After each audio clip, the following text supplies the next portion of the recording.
Hola amigos, bienvenidos a David Parcerisa Live. ¿Qué tal estáis?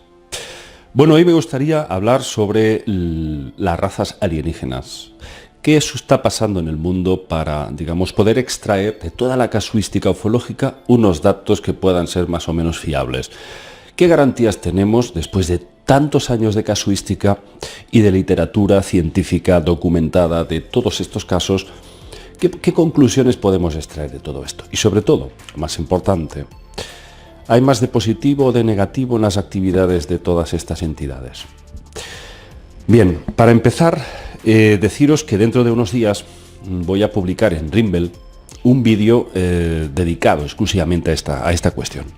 Porque creo que de vez en cuando es necesario recordar a la gente que socialmente hay una serie de tópicos. De tópicos que suelen ser, pues eso, tópicos muy extremistas, muy radicales, y que cuando hablamos de reptilianos todo el mundo se cree que hablamos de una sola raza, o cuando hablamos de grises la gente también se cree que hablamos de una sola raza de grises. Y por lo visto, de cada una de estas razas hay miles, cientos, sino miles de subrazas. Hay una subdivisión de muchas, con muchos matices tanto fisiológicos como psíquicos en estos seres. Su forma de ser no es la misma entre unos y otros. Por supuesto, siempre suele venir marcado por unas características diferenciadas. Por ejemplo, los grises, no todos ellos tienen la misma estructura en su cráneo. Tienen un cráneo muchísimo más grande que el nuestro, son macrocéfalos, pero tienen matices en sus cabezas.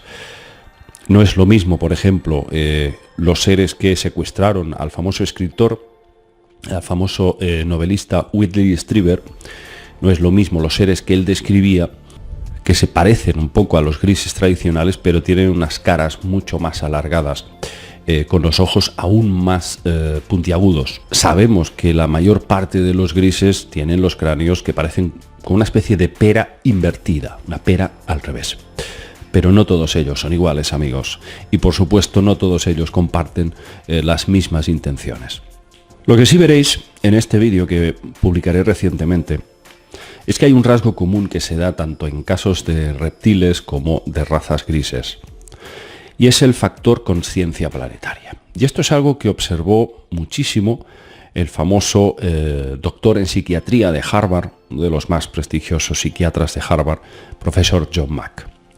John Mack, se intentó pues apartarlo de sus diligencias, precisamente porque defendía las abducciones. Decía que sí, que esto era real y que no pertenecía a las lindes de lo psíquico, sino que había una realidad objetiva, no subjetiva. Ya que lógicamente se dio cuenta, como casi todos los que han estudiado en profundidad las abducciones, que hay una realidad que se conecta con el ser humano desde lo más ancestral, y que esa realidad pues muchas veces deja huellas no solamente fisiológicas en el cuerpo del abducido, sino también psíquicas. Ese era su campo, la mente. Y se dio cuenta de que muchas de estas personas abducidas habían desarrollado después de su experiencia de abducción una especie de conciencia planetaria, es decir, como si hubiesen aprendido un curso acelerado de ecología, de tener como más sentido de responsabilidad hacia nuestra Tierra. Al parecer, todas estas personas se les proyectó imágenes, no sabemos si telepáticas o holográficas, de nuestro planeta, de la naturaleza, de la conservación de los bosques, de tener responsabilidad con nuestros hermanos los animales. Todo esto es muy interesante porque no solamente hablamos de casos de grises o de reptilianos, sino que también se hace extensible a casos de razas de tipo nórdico o incluso razas de tipo insectoide. Es una cosa muy muy recurrente y yo no creo que esto sea casualidad. Aquí tiene que haber algo más detrás. Ahora bien, muchos de vosotros me vais a decir, entonces, ¿qué pasa con Corrado Malanga? Bueno, mi posición actual sobre Corrado Malanga, vamos a decir que ha variado ostensiblemente. Por una razón muy simple. Hace ya muchos años, en una entrevista que le realizaron a este profesor de la Universidad de Pisa, Italia, que es químico, que es conocido por decir que, que los extraterrestres pues cogen a las personas para extraerles el ánima, las energías sutiles, hacer transferencia de una especie de bancos de memoria, injertos que les meten de memorias de alienígenas de hace miles de millones de años, te lo meten todo adentro, especie de injertos etéricos, que sustraen todas estas energías, es decir, muchas judiadas, terribles y muy retorcidas. Pero sucede que en una entrevista, como os dije, yo vi que el entrevistador le dijo: ¿y qué hay de los buenos? ¿Sabéis lo que respondió el profesor Malanga? No me interesan los buenos. Yo ahí fue cuando se levantó la liebre. Y dije, bueno, ¿cómo es posible que este señor, que lleva toda la vida estudiando abducciones, nos diga que no le interesan los positivos? Eso es muy diferente a la respuesta que dio una vez nuestro queridísimo, ya desaparecido Salvador Freixedo. Freixedo fue preguntado por esta misma cuestión y dijo: yo nunca me he defendido de los que me quieren fastidiar. Dijo esta frase una vez. Pero eso no quiere decir que el señor Freixedo no le interesaran los buenos. Sí lo estudiaba toda la casuística de los casos de entidades que eran positivas. Le interesaba el tema. No solamente se centraba con los negativos. Pero parece ser que el señor Conrado Malanga no le interesa para nada a los seres positivos. Parece que, según su opinión, se deduce que no puede aprender nada de ellos, o él cree que no le pueden aportar nada nuevo. Vemos en esta filosofía del profesor Malanga una actitud muy anti-alien. La actitud anti-alien se define básicamente pues como una persona que no acepta ningún tipo de vínculo o contacto con ningún tipo de entidad foránea. Es decir, no le interesa o considera que todos son negativos. Hay una parte del trabajo del profesor Malanga que es muy interesante. Es innegable que hay seres que extraen energías, que son como vampiros cósmicos, por supuesto que sí, todo esto está demostrado y muy bien documentado. Y hay casos de abducción verdaderamente dramáticos que uno dice, bueno, pero ¿cómo es posible que estos seres, sabiendo que tienen la capacidad de anular el dolor, los sistemas centrales del sistema nervioso los pueden anular para que el abducido no sufra, les meten tubos, les meten sondas, les monitorizan de múltiples formas, a veces les introducen incluso por el orificio nasal diversos tipos de implantes que pueden llegar a ser estos injertos muy dolorosos, que después, posteriormente, empiezan a tener sangrados, etc. Pero hay casos muy dramáticos, de mucho dolor, y entonces uno dice, pero qué cabrones, ¿no? O sea, tienen la capacidad de neutralizar el dolor y no lo hacen. Estos son psicópatas, vampiros. Bien, pero no todos los casos son así. No todos los casos son así. Es más, hay muchos casos en que la persona estaba afectada de algún tipo de enfermedad, incluso cáncer, y han sido curadas, han sido recuperadas. Y yo he podido investigar muchísimos casos de personas que tuvieron un accidente, quedaron lisiados y después de sufrir una abducción se curaron, sanaron de sus heridas. Entonces, yo lo que me pregunto es, ¿cómo es posible que el profesor Malanga, con tantos años de trayectoria, no nos haya mostrado nunca casos positivos? Porque creedme que los hay. Nunca lo ha hecho. Todo lo que nos presenta son aliens usurpadores que vampirizan al ser humano, que nos hacen daño, malévolos.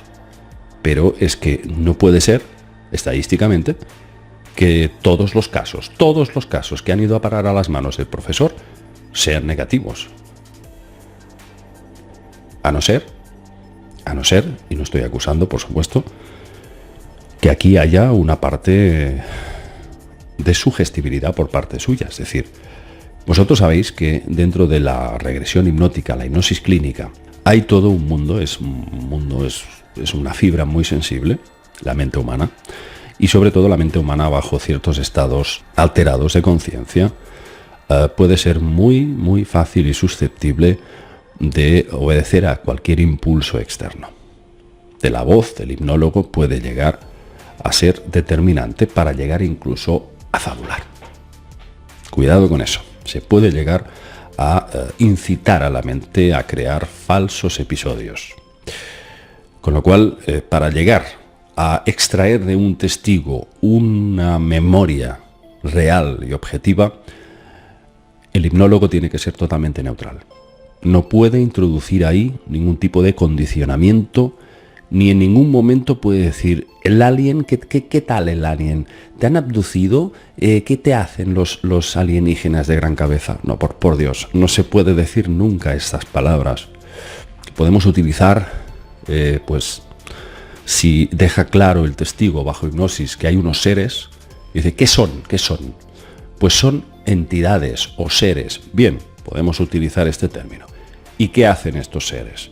Pero en ningún momento podemos ya tomarnos la licencia de decir, ¿y los grises o los reptilianos qué te han dicho? No, hombre, aquí ya estamos, si decimos eso, ya estamos condicionando a la mente para fabular otra subtrama dentro de esa mente que está en ese trance. Con lo cual, estamos tocando una fibra muy, muy, muy sensible. Muy sensible. Y cualquier experto hipnólogo, y yo he hablado con más de uno, a mí me ha contado que la mente es capaz de fabular. Más aún, con el mínimo impulso del hipnólogo. No estoy diciendo con eso que Malanga esté mintiendo, por supuesto, pero sí que a mí me escama mucho, dada la casuística tan variada de abducciones negativas y positivas, que solamente este señor se centre en lo negativo.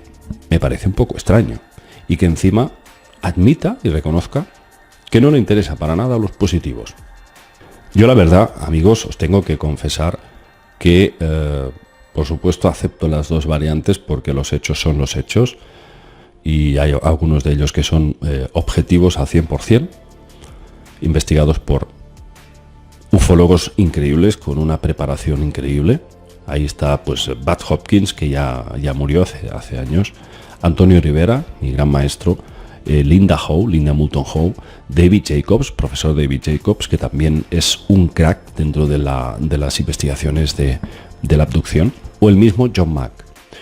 Y yo la verdad veo que todos ellos más o menos no han sido radicales, no se han posicionado en una actitud anti-alien, sino que han visto que hay matices. Y sí que todos ellos, yo diría, han llegado a la misma conclusión de que el fenómeno puede llegar a despertar la conciencia del individuo. En muchos aspectos sus vidas han cambiado para bien. Por supuesto habrá casos que han sido terriblemente infernales. Por supuesto que sí, los malos están ahí.